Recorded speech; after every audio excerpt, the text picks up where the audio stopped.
Hello, magandang umaga po mga kaagapay. Ayon po sa pagbubulay ng salita ng Diyos, matatagpuan po sa Kolosas 3 talata 2. Ganito po ang sinasabi: isaisip ninyo ang mga bagay na panlangit, hindi ang mga bagay na panlupa.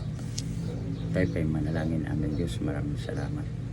Gabayan po ba na Espiritu, dapat lamang pidakilain, sambahin at pasalamatan sa pangalan ni Jesus. Amin. Ay pamagat, unay panlangit.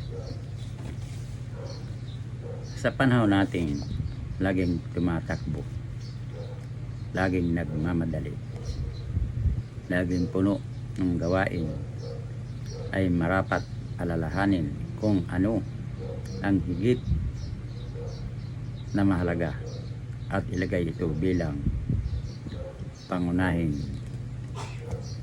Madalas kong marinig sa mga mananampalataya na dahil sa dami ng gawain ay hindi nakapag-lidebosyon, o dahil sa pagod sa tambak ng trabaho.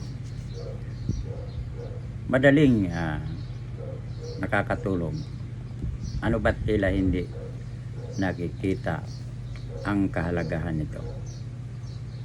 Na ito ang magbibigay ng kalakasan at pagtatagumpay sa buhay Kristiyano.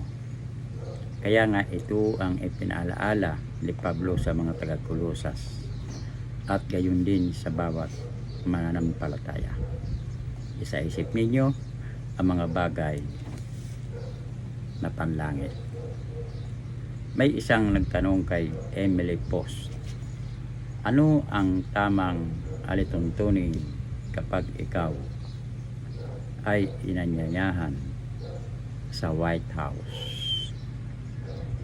Subalit, mayroong kanang naunang nasagutan.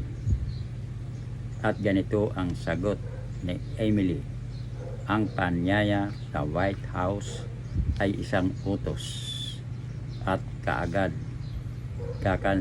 kakansilin ang ibang nasagutan.